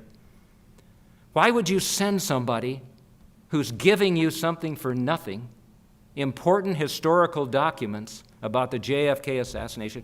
Why would you send them an impossible agreement? Well, I jumped out of my shoes and I got upset and everything else like that, and I told them I couldn't possibly do that. And so then, as I'm more suspicious about the fact that they really don't want these things, and can I trust them with them, they say they're going to send me another agreement. A month or so goes by, and then they tell me they're going back to their copyright person before they can send it. I'd had enough. I couldn't trust them. These are historical documents. I couldn't trust them, and I was told by several colleagues, Mark, if you give them to them, they'll throw them away. They'll destroy them. I want them to be part of the exhibits and all of that. I also asked them to speak at one of their programs about the Ruby trial transcripts, the most important JFK assassination documents in history. Do you think they would let me do that? Absolutely not. Now you're trying to think in your own mind, why would they do this? The museum is only alive because of the Oswald alone theory. Everything they have in there, they lose their relevancy. If you were to put in an exhibit the Jack Ruby trial transcripts and even the 4 excerpts that I told you about, that blunts everything about an Oswald alone theory. If you put Dorothy's research in there and put in her columns or some of the things that I've found through that, it's just going to blow away those things. That's why they can't take those things. They can't take the donation that I had.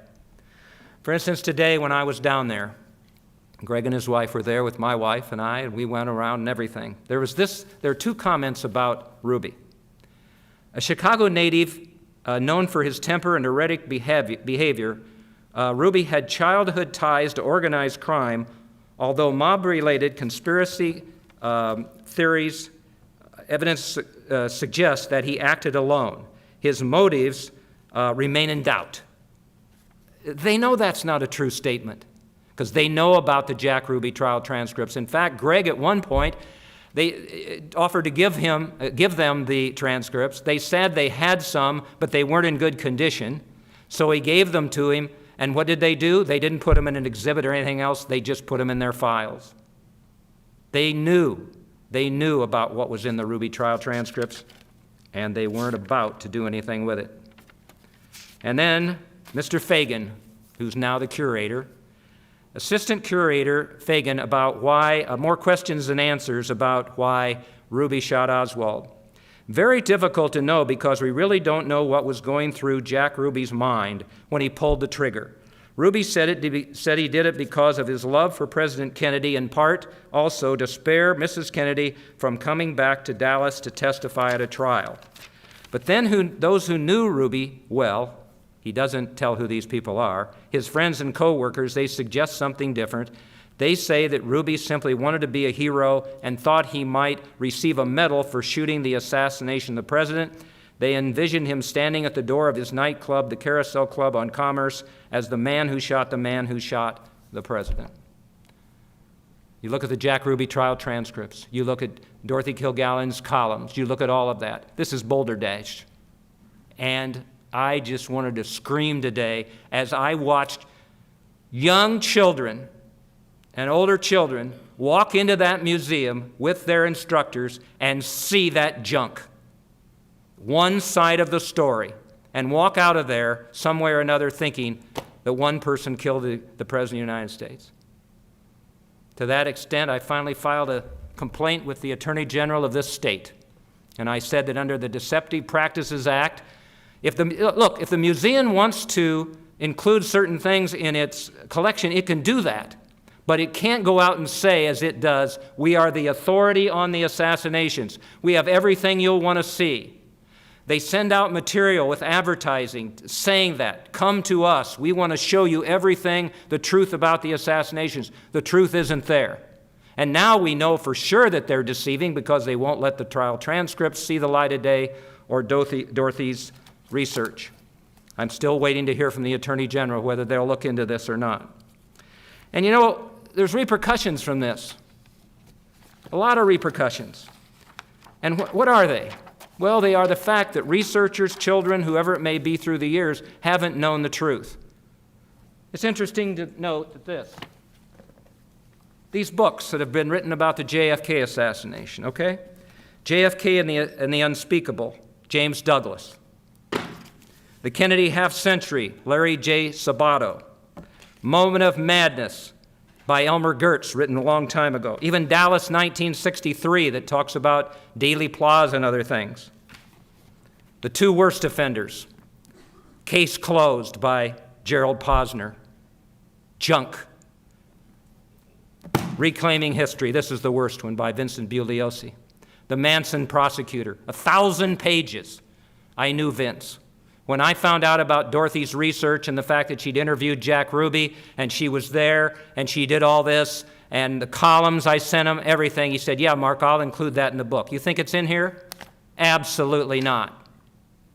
It's not in any of those books about the trial transcripts or Dorothy Kilgallen's research. And here's the worst one, this damn Warren report. Trash. Those books, I mean, I can't even believe I'm saying they ought to be burned because they continue to perpetuate these untruths. And we can't have that. This is history. People say, well, who gives a damn about Dorothy Kilgallen dying 50 years ago? Well, I do, and you should too. We want to know the truth. She gave up her life for her country trying to find the truth. People have called her a patriot. Two gentlemen go to her grave every week in New York and put flowers there. She is revered by everybody that knows about her. And she can't get a date at the JFK Museum. There are other examples I could give you of the behavior by the museum, but I'm going to leave you with this, and then we'll get on to Dorothy and summing up some things there. I got this flyer not too long ago, okay? And this is another deceptive practice. If you could show the flyer. This came through email, museum donor email. The 6th floor museum at Dealey Plaza, it's Giving Day on September 19th. And I looked down through here and I wanted to throw up. Because here's the last sentence. Help us give all North Texas the chance to visit this Dallas historic landmark that changed the world. Arrogance. The landmark didn't change the world. What changed the world? The killing of JFK, the senseless death of President John F. Kennedy. And they send this out to people. Don't they have any shame? And I've let Fagan and everybody at the museum know. I sent them a copy of my letter that I sent to the Attorney General. And what have they done? Boy, they're really scared. I'll tell you, they're scared to death, to the effect that, if you'll go on to the museum reaction to the fact that they know the Attorney General is on the job. Now, what could they do? I've offered to meet with them. I've offered to talk to them about the donation again. I've offered to speak at their programs. Somebody speak about the Ruby trial transcripts. I don't give a damn who it is if it's not me. And what do they decide? Next week's the anniversary of the JFK assassination. What are the main two programs they have? The last day of Lee Harvey Oswald, a conversation with Ruth Paine, and the other one toward a psychological understanding of Lee Oswald. Just crazy stuff. And as I said, the museum damages to history. How many young people have written essays about this for when they get back to school? How many teachers bringing those kids in today? And I just wanted to say, wait a minute, there's more to this, please. Please, there's more to this. So what do we do now? Well, I'm hoping that perhaps with this presentation I can warn people out there. Be very careful taking people to the museum unless they clean up their act or close their doors one way or another, which might be the best thing to do, because they're not telling the whole story. And people are being duped by it every day and paying their money. You know, I feel like I've tried to have a contribution to history here myself. I've been very fortunate through Greg and through others to find information. I don't know why I got involved in this in the beginning. I don't. Maybe Dorothy chose me or whatever, but I'm a man of the truth like she was. I've tried to be Dorothy's voice. I've tried to tell people, educate them about what happened here. All right? And I'm going to keep fighting when government agencies and other people and authors and the museum and others try to close her mouth. They did it in 1965, and it's not going to happen again. The real tragedy here is that this woman died at 52 years old. 52 years old, she died. And that her mouth was shut. She couldn't write anymore. She couldn't do anything. She couldn't live a life that we would hope a woman like that could. I want to close by showing you, maybe you'll remember, that at the time there was a famous program or a popular program called Edward R. Murrow Person to Person. And again, I would say to you, go into the DorothyKilgallenStory.org. You can remember that. You'll see all the videos. You'll see all the photographs of her. You'll see her columns. You can read all that yourself and make up your mind. The Ruby trial transcripts, I posted those on my website, markshawbooks.com. You can go read those. Spread the word to young people especially about this. But here is the woman that they killed.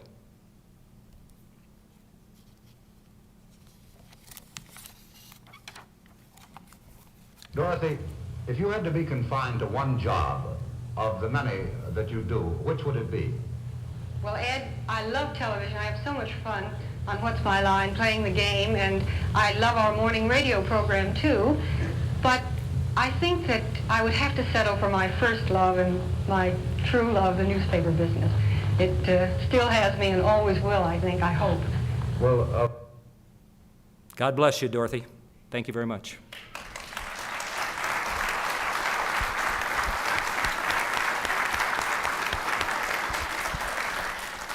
Questions, comments, protests. This is a library where you can say what you want. Any questions? Yes, sir. Do you believe that Kerry Colmeyer is the son of Johnny Ray? And also, did you ever, were you ever able to speak with Kerry Colmeyer? Well, I think the Mark Sinclair says in a video that Dorothy told him that Kerry was Johnny Ray's son. The photographs of Kerry at a young age show that golden hair. I don't think there's any question about that. People ask me all the time about the 3 grown children. Well, I could never get them to cooperate too much with what I was doing. They didn't stand up for Dorothy when she died. Recently, I've tried to do a couple things that I thought might help with that. I actually sent Kerry Calmer day before 2 days ago, my books about Dorothy that the museum didn't want. Dorothy's books. She wrote a book called Murder One and a book when she traveled around the world in a race. I sent him the Good Housekeeping magazine. I sent him all kinds of things because I thought he ought to have them. And so I did that. People say, why didn't they cooperate? They don't have very good memories of what happened in 1965 and beyond. Dorothy was worried about Kerry because she didn't think Richard would take care of him. Well, she was right. When Dorothy died, Kerry went to live with Jill and then came back to live with Richard, and he threw him out of the house. I think it's 3 or 4 years later, Richard committed suicide. So they don't have great memories of what happened back then. And recently I had to make a choice to go forward with something I felt could bring the truth to Dorothy. But to do it, I would have had to have probably gotten the children into a court of law. And if I had done that, I thought it would be too embarrassing for them. I thought it would have been especially tough for Kerry. Dorothy just adored Kerry. You read this article, you'll see.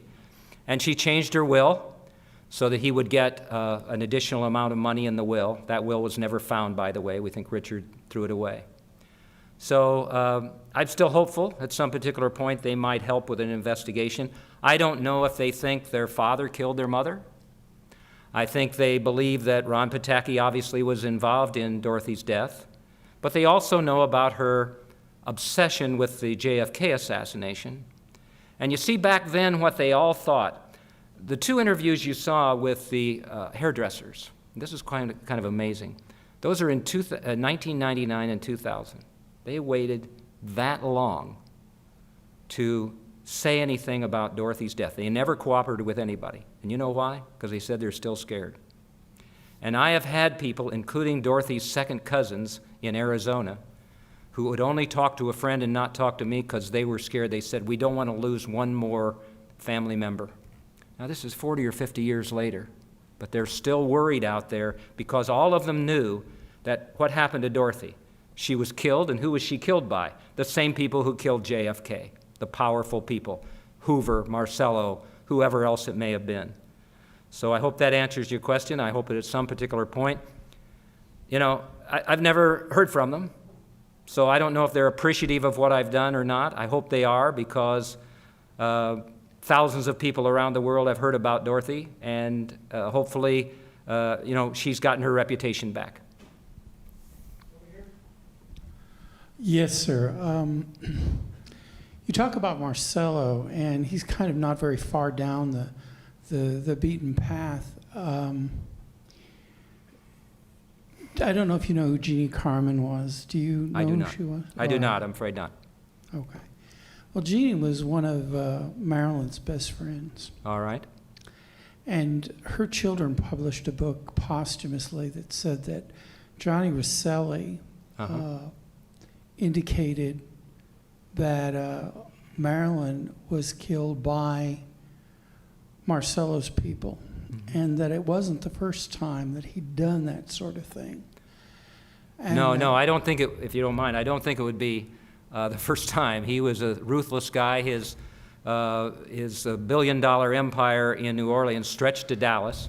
In fact, I don't know if any of you, a good friend of mine out here, a fraternity brother, Steve Dillon, went ahead and called my attention to an article, a story on Channel 5, I believe it was, about Campisi, the Campisi, David Campisi, the restaurants that you have here, and the fact that he has a relationship through, I believe it's his, grandfather or something, Joe Campisi. Well, Joe Campisi and Joe Savillo were Carlos Marcello's underlings in Dallas. Joe Campisi actually had dinner, or Jack Ruby actually had dinner, and there's proof of that, at Joe Campisi's restaurant the night before he shot Oswald. And more than that, you know, some of these things it's hard to believe they didn't put together way back then. Guess who the first visitor was to Jack Ruby in jail? It was Joe Campisi. Mafioso, and they didn't link that in at all. They just missed all those things because they didn't care. They had Oswald, and that's what happened. So that was pretty interesting that way. One more question, and this is about, there was a handwritten note on the autopsy report about CO2. What the heck was CO2 doing in her bloodstream? You know, it's interesting. There are people, and I want to answer this, people around the world who study the JFK assassination, every aspect of it, every scintilla of material that they can find. I have great respect for them. I'm not one that can do that. I don't know anything about that. I don't know anything about where the bullet was or where the trees were or anything else like that. I'm a Dorothy Kilgallen follower. No, this was in Dorothy's autopsy. Oh, Dorothy's autopsy. Yes. What, you said what was there? CO2. I don't recall, but it may have been in there, but we've never been able to figure that out, obviously, if it was. No. Sorry, excuse me for saying that. But the point is that people, I respect anybody. Point of view. Let me just give a shout out to this library. They permit all kinds of points of view about everything. Tom Keener and Jeff Timms, what if they said to them, what if they tried to put on programs that only favor one side or the other of things? Okay? They don't do that. That's what libraries are all about. That's what we should be about. We should hear all sides of the story, and why that damn museum won't do that is a tragedy. Any other questions? I'm cussing too much, aren't I? That's okay. Money. $6 billion. That's a $6 million operation down there, by the way, in case you don't know. That's what they take in every year. We will cover all questions, but I want to go front to back so I don't have to do a lot of walking. Thank you. Just yes, sir. One quick one. in your research, have you seen real honest complicity from LBJ, Clint Murchison, and that group in all of this with the assassination? Well, if I said I'd look at motive. If you want to look at motive, you can't probably go any further than LBJ. He probably benefited than everybody else. The problem with LBJ, and again, is the layers of, he was involved, Murchison, all these other people. Nobody's been able to kind of get through all those layers. That's a problem with Marilyn Monroe's death, too, is you can't get it through all the layers to who it was. Dorothy's is much easier that way. So the answer is no. But boy, if you look at motive, some people were talking about LBJ today, and the fact that obviously he could have been involved there, but I don't think they've ever been able to connect him as much as you would like to see happen. Questions, comments? Okay. I'm curious if you have any fear for your life bringing this out. Well, that goes with the territory in what I do. I've written books about Mike Tyson's trial that nobody liked. I've written books about Jonathan Pollard, the spy, that nobody liked. My email's been hacked. My Facebook page has been hacked. I've gotten some nasty emails from people, but I will tell you, more than anything, I think I haven't worried about it too much because, again, it goes with the territory, but for the most part, it's been overwhelming response from people around the world who have just fallen in love with Dorothy. And I think because that's happened, they really haven't wanted to go after me too much that way. The criticism that I've gotten, some people weren't happy that I told the story about Carrie being an illegitimate child, but I felt like that was part of the Dorothy story because, just one quick, I don't want to keep you too long, but I'll tell you, she got really scared one time before she died. She woke up one morning in the New York newspaper. We couldn't find it, and we don't know which one it was, but we do know it happened. There was a picture of Carrie, and I have a feeling this was a warning to Dorothy. He was running across Central Park, and the picture was in the New York paper, and it scared her to death because she thought somebody was following Carrie. They were after her son. To the extent that, and we confirmed this because in a What's My Line program right after that, it was right near Halloween, they laughed about it on the show because she put Carrie in a limousine to trick or treat. And she was scared to death of what happened there. So, you never know what's going to offend people, but if you're looking for the truth, with this situation, you people don't have to do anything about it. But if you want to call the Attorney General's office or you want to send a letter there and say, hey, look into this, you can. I think in this day and age, we too often let things go by that bother us, especially when they're about the truth. We've lost some of that, I think, for some reason. Yes, sir. Hi, thanks. Very interesting talk. And I remember that week in '63 very well.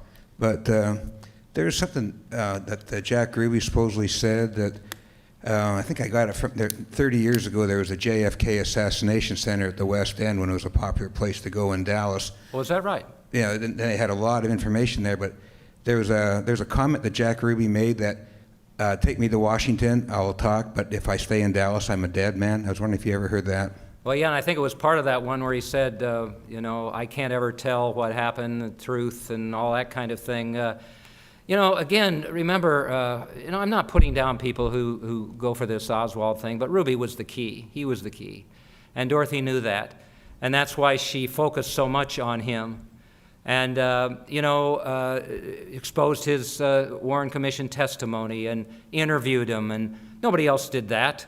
She really felt like that he was the key in everything. So he may have made those statements and everything else like that, but again, you have to remember, nobody was listening.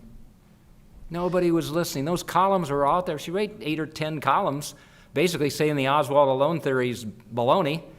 And Ruby stood up outside there by a railing, if I remember, in a courtroom and said those things, but nobody paid attention. Why? Because Hoover was basically just brainwashing everybody. And I'm sure you know why. And some people have said to me, well, the JFK Museum down here is doing this to protect Dallas. Because if there's a plot to kill the president and people in Dallas knew about it, they should have stopped it. But if it's a lone nut, you see, then nobody in Dallas could do anything. And that's the same reason that Hoover did what he did, what he said, because he couldn't be held accountable if it's a lone nut. All right? And so I think all of that has to do with the fact that for whatever reason, nobody was listening way back then. I mean, Joe Campisi was the first visitor. Oh, I'll tell you another one. I don't know if you remember who Candy Barr was, the stripper, all right?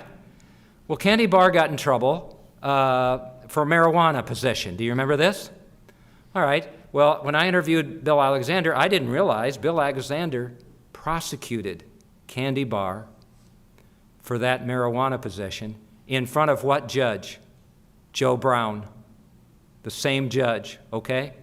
And who did Jack Ruby call after he got arrested or whenever it was? He talked to Candy Barr. I mean, there's a whole part of that nobody ever even looked into. And who was Candy Barr's fiancée at some point? Do anybody have an idea who that might be?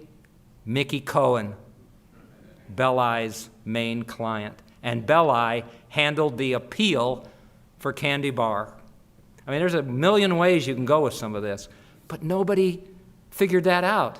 There's not one newspaper story about the fact that Mickey Cohen, Belli's client, one of the most dangerous mobsters in the country, that he's connected to Belli. If you had that, then you connect Belli to, and Belli statements and everything. It just didn't happen. Nobody was listening. Yeah, just one other thing. A friend of mine, this was like 30 years ago, he passed away, but he knew Marina Oswald real well, and there was a passion of his, the whole thing. And he was actually quite famous at the time in his own right. The year he passed away, he was on 3 talk shows, but he said from Marina Oswald, he maintained that Lee Harvey Oswald he wasn't the primary guy. I forget exactly how he said it. There's people that know him better than I, but we used to like talking about that. It wasn't, it was not Lee Harvey Oswald. So I always believed that. Yeah, there's a really good book. I can't think of the name of it, but it basically, this is an eyewitness who was a kind of a drug runner and other things in New Orleans, and it's his firsthand account of how many times he saw Oswald with Marcello at his office around there and all of that. I think it's pretty believable in terms of that connection there. But you see, Dorothy didn't go with that. She really looked at motive. Joe Kennedy double crosses the mafia. They helped him win Illinois and West Virginia. They win the election. If we win the election, we'll leave you alone. I have an eyewitness that I found, a very revered newspaperman, who was right there when Joe Kennedy ordered JFK to appoint Bobby Attorney General. What does Bobby do? He goes after those people, especially Marcello, because he hated Marcello and all of that. And what is Marcello doing as November of 1963 comes around? He is has a trial in New Orleans for racketeering. Bobby Kennedy helped orchestrate that, and he's about to be deported. Well, his back's against the wall. He's got to do something. He hates Bobby Kennedy, but if he kills Bobby Kennedy, Jack Kennedy will come after him with everything the government has. But you kill Jack Kennedy, Bobby Kennedy is powerless, and I will tell you right now, you can look it up. They never bothered those guys again. Now, I think that makes common sense in terms of what happened here, and then you bring Belli into it and all of that, but there's an awful lot of people who would disagree with me. Yes, sir. Did you come across any evidence that Dorothy started her book? Yes, good point. I should have brought that up. She was working on it, and she had showed chapters to, I don't know if you know, but Bennett Cerf, who was on, with her on What's My Line. He was the publisher, founder of Random House. The night before Dorothy died, at the last show, she showed him chapters of that book. We don't know what really happened to that, but 3 years later, the book Murder One, which is a collectible item right now, Murder One was published under Dorothy's name, and it was all about her trials and everything else. And in the preface, in the foreword to that book, there's material in there that looks like it could have come from a book that she was writing about the assassination.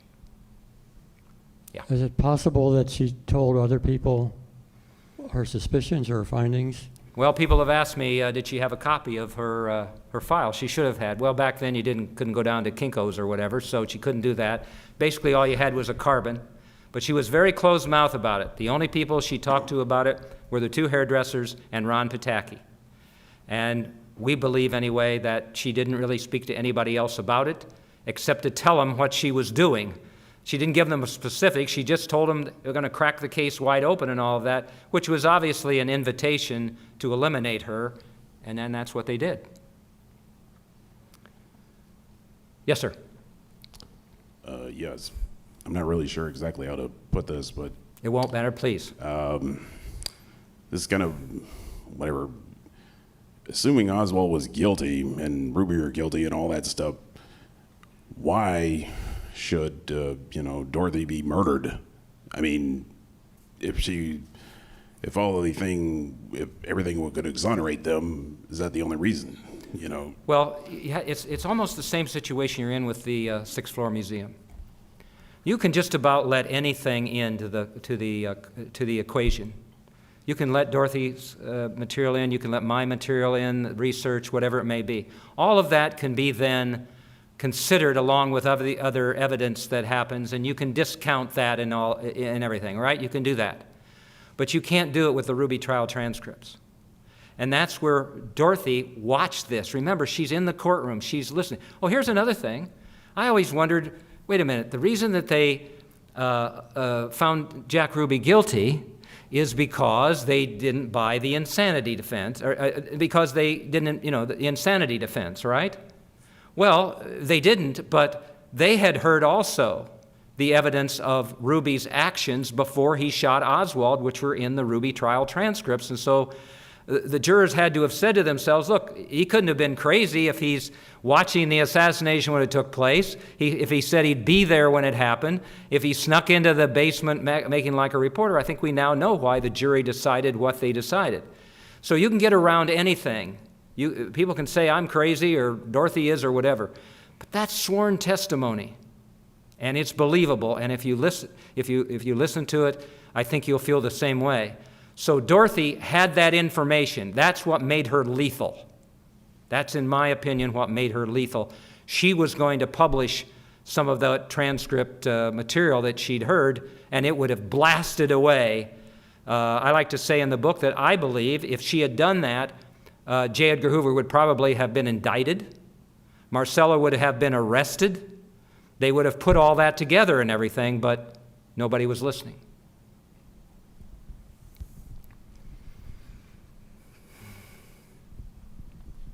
Yes, sir. This is actually all very enlightening. I'm actually just here for extra credit for class, but coming from basically someone who's really not even interested in this entire subject, this is okay. Good. And I'm sorry, that sounds very. No, that's all right. It's actually very enlightening.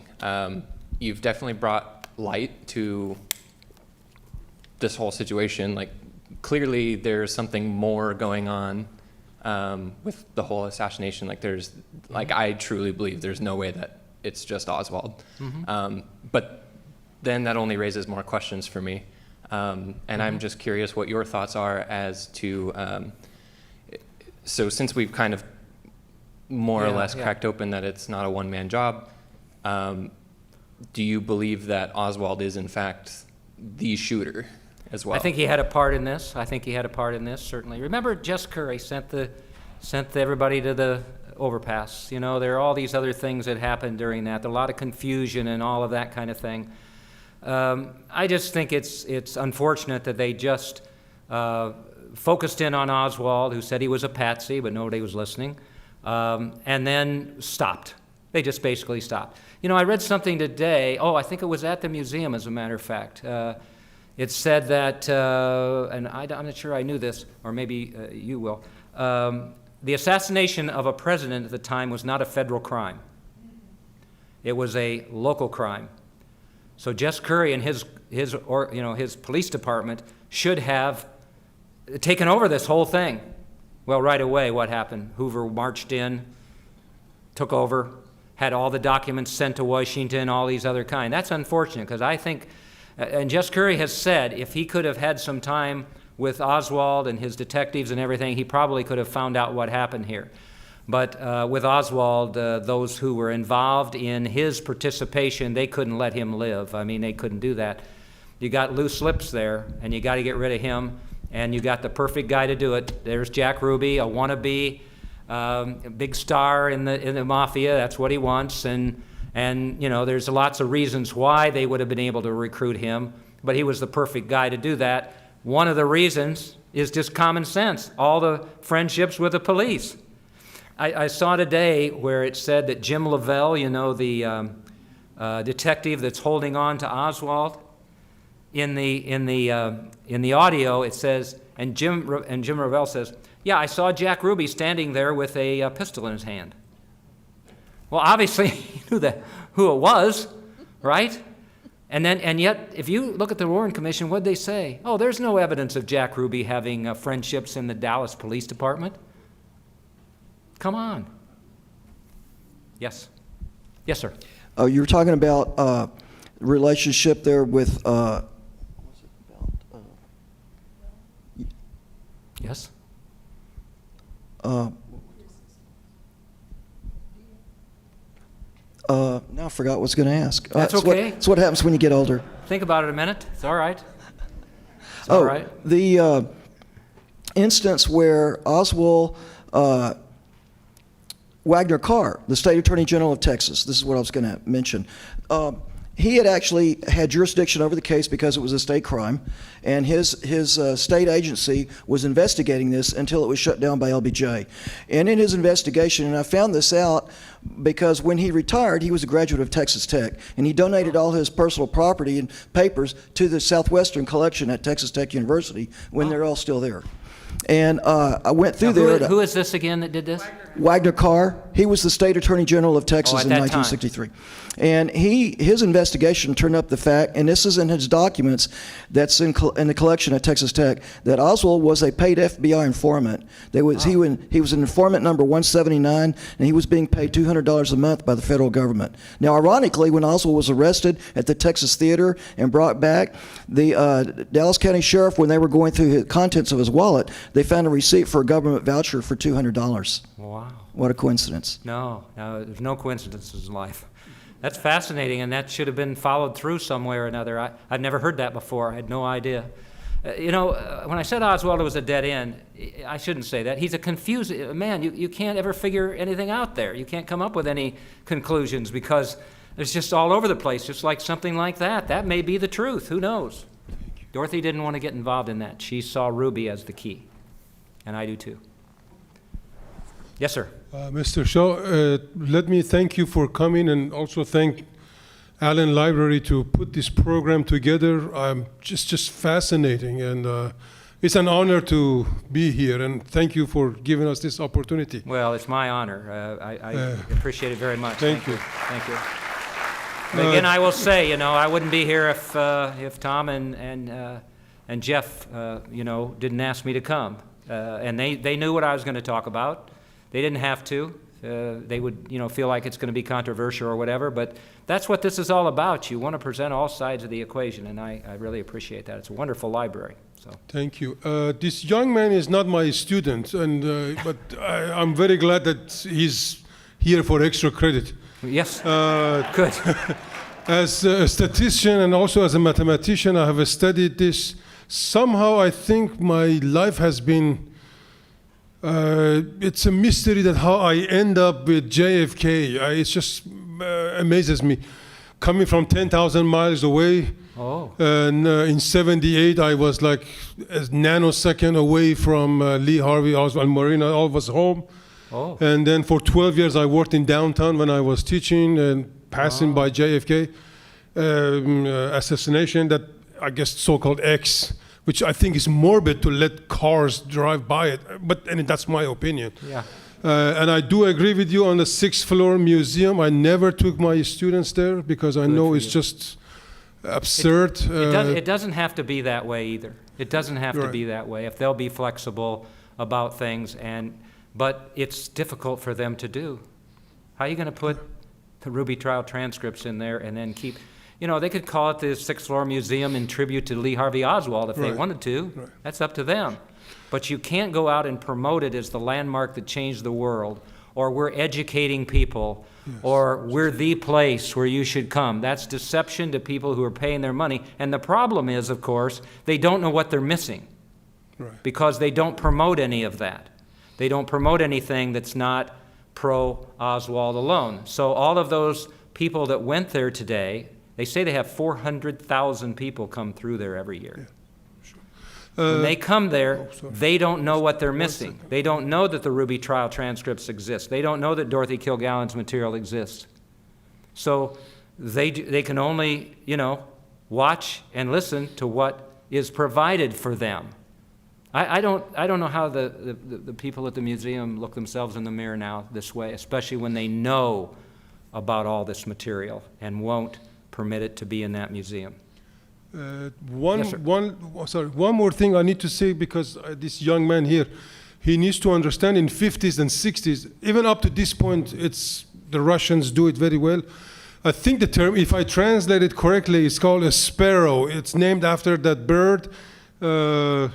Usually they send a young, handsome man or a lady in order to, I guess, extract information from you.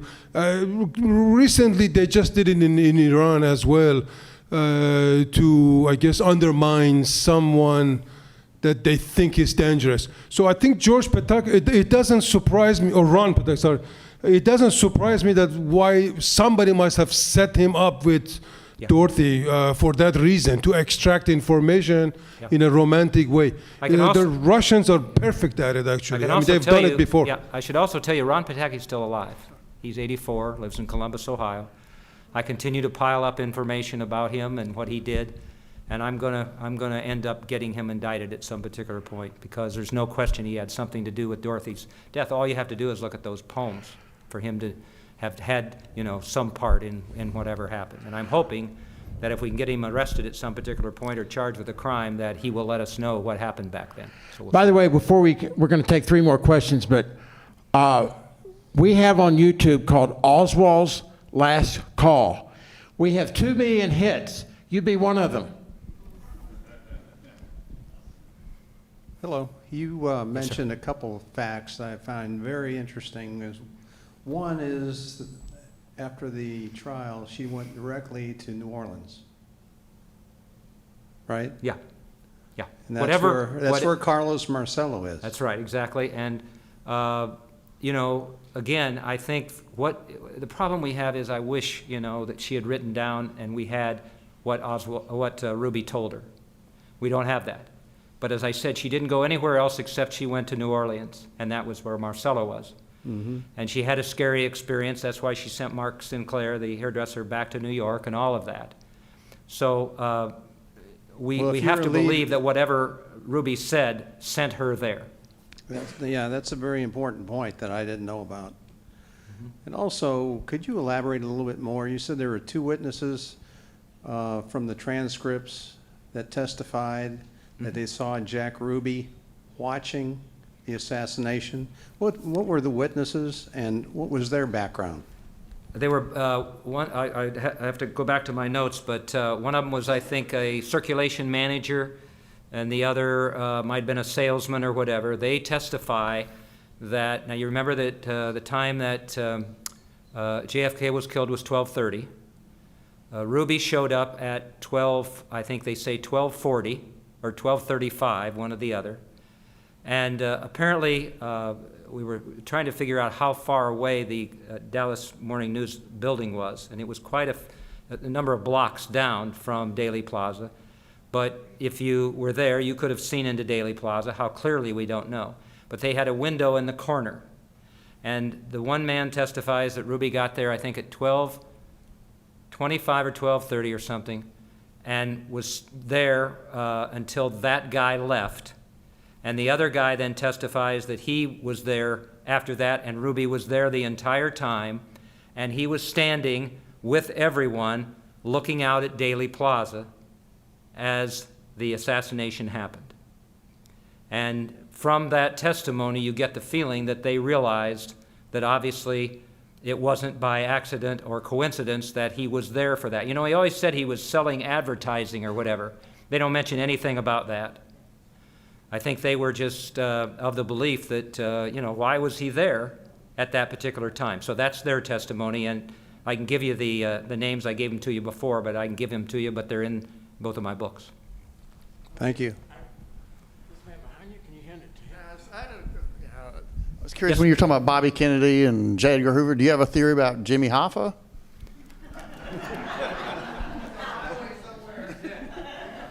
I kidded Greg down here today that Jimmy Hoffa may be buried in his backyard in Fresno.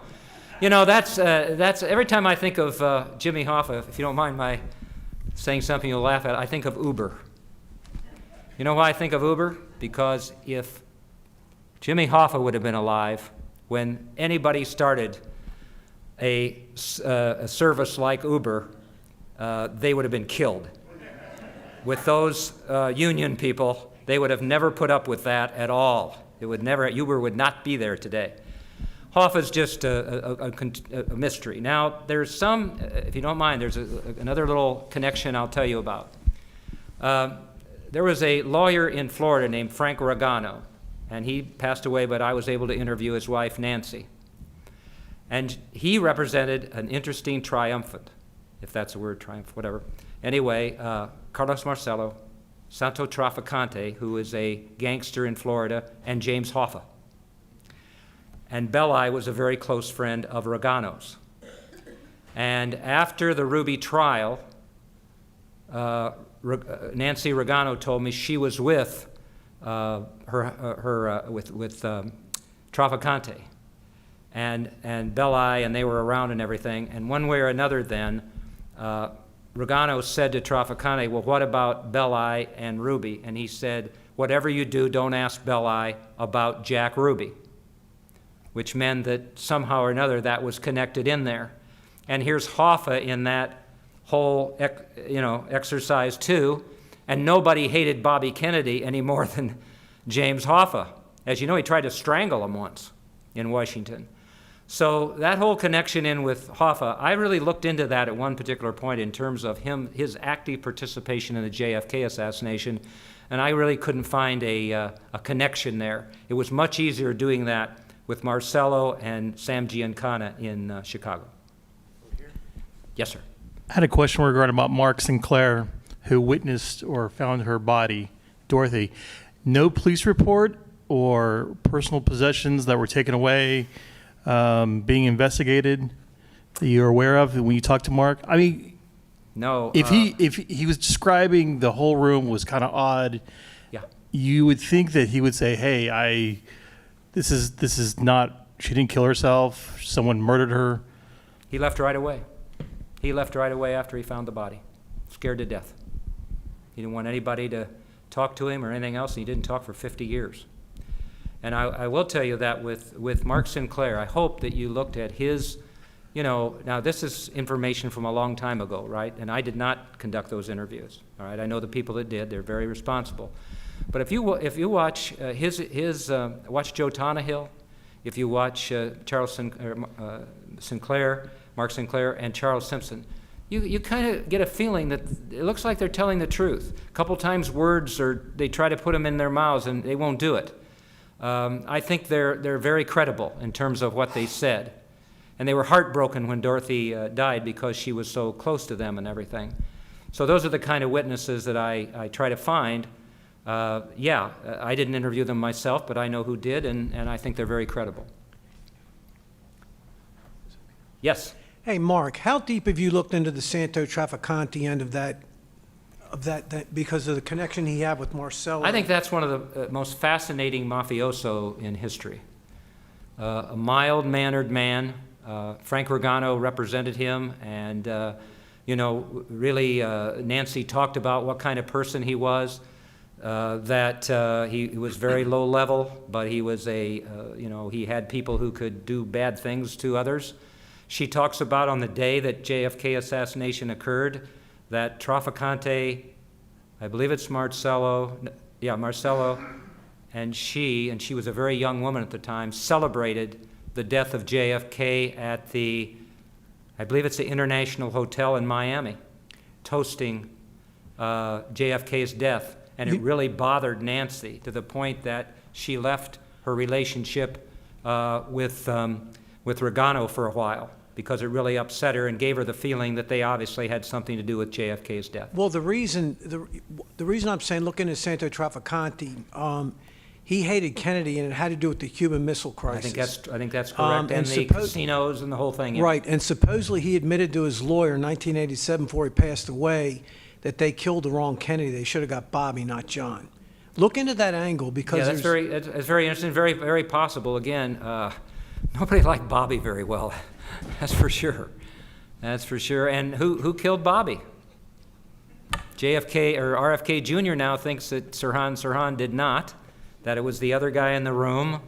Who knows?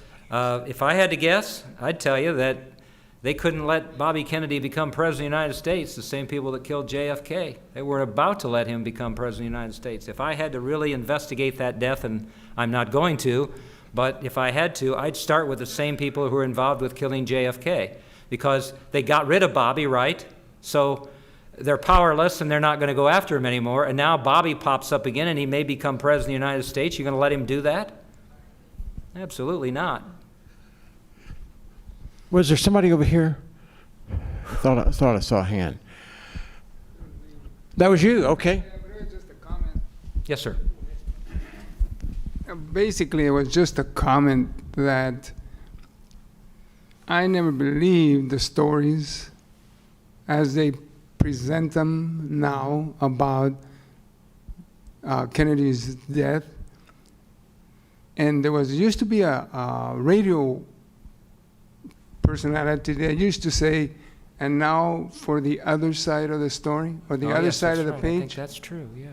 Well, you just presented the other side of the page for me, yeah, to where I can just say to myself, I knew that wasn't true. It couldn't be. It just never made any sense. Anything can be true, and I don't stand up here saying I'm right. But, you know, I've got to go along with Dorothy, you know. She loved JFK, and it was a senseless death. They should have never killed JFK. They should have killed Bobby. And JFK then was killed at an early age, just like Dorothy was. There's two people that should have lived a long time. And unfortunately, they both were killed at early ages. So, yeah, there's the other side of the story, but there will be people who will hear what I have to say, as they have done. I mean, I'm very blessed that with the two presentations I've made on The Reporter Who Knew Too Much and Denial of Justice, there's more than 100,000 hits now. And so I feel good that people at least have gotten that side of the story. They may not change their mind or whatever. I will tell you that okay, I'll just tell you this. I wasn't going to, but I will tell you this. I let the media in Dallas know about my sending a complaint to the Attorney General. And I asked them to look into it. And that includes a couple reporters with the Dallas Morning News. It includes a man with the editor down at the Statesman American in Austin, with all of them. And I also let a gentleman I haven't heard from any of them. And then I let a gentleman named Patrick Williams know at the Dallas Observer.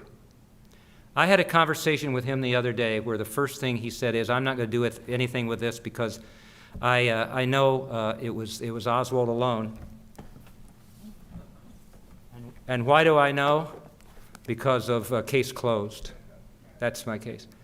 And I said, will you just listen to me for a while? And I gave him pretty much some of the information that you just heard. I felt like I was talking to a doorknob. He did not want to hear any of that, and he wasn't about to look into any of this at all. That's his prerogative. But as I said to him, you know, it's really too bad that you don't want to look into this. It's too bad you're not someone like Dorothy Kilgallen. I don't think he appreciated that comment, but I said it anyway. You know, come on. You're a newspaper person. Follow up on this. See what's going to happen. It want anything to do with it. This is his Bible, not the Ruby trial transcripts, that's for sure. Uh-oh. You've been instrumental in trying to get the DA's office in New York City to reopen the investigation. Yeah. Can you tell everyone about your efforts in that regard? Complete failure. How's that? Here's what happened. 50-plus-year-old murder case, right? All right. So, Reporter Who Knew Too Much came out in 2017, and I wrote a long letter to Cyrus Vance Jr., who you may have heard of. Gotten some bad publicity with regard to dealing with the leader of our country, DA in New York City. Sent him this long letter, and I said, hey, and I sent him the Reporter Who Knew Too Much. And the agent and other people, my wife even, I think, thought I was crazy. They'll never look into a murder case like this. And lo and behold, the next thing I knew, he told Sue Edelman at the New York Post, yeah, we're going to look into this. And I was as happy as I could be, and they promised a thorough investigation. So for the next few months, they gave me a former homicide detective named Richard Ramos as my point person. I sent him material through the email of witnesses, documents, evidence report, the autopsy. I sent him everything that way, and then we agreed to meet in New York City. I think it was June the 4th of 2018. At the DA's headquarters downtown. He was so excited. I normally handle embezzlement cases, he said. My dad is so excited, he started watching more What's My Line. I mean, this is just something I can't believe I got this case. He was so excited. And by the way, after looking at your book, I wonder if Ron Pataki didn't sell Dorothy's secrets to the wrong people.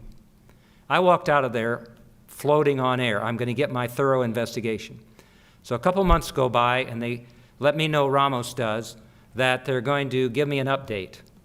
I answer the phone, and I'm expecting some good news or an update, and this Eugene Hurley, who was the assistant district attorney assigned to the case, comes on the phone, and I knew right away there was a problem. And he said, Mr. Shaw, I'm sorry, we've looked into this. We can't find any harm that came to Dorothy. I said, well, what about the staged death scene? No, we can't find anything there. How about Ron Pataki, all the evidence that I gave you? How about the 22 witnesses I gave you? And then he finally said, got aggravated. He said, Mr. Shaw, I'm not going to argue with you. Besides, we don't know who did it.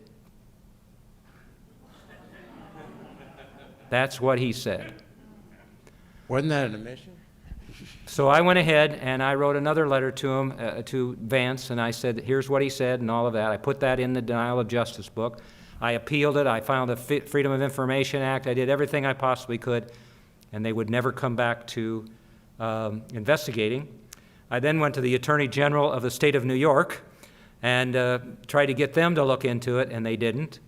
And so now I've come up with another angle that I think might work, because I'm not going to give up on it. But it really was disturbing because, you know, she still hasn't gotten that full investigation that I want. That's all I ask, is for them to do a thorough investigation of her death. And I don't know if that's going to happen, but I'm going to keep trying.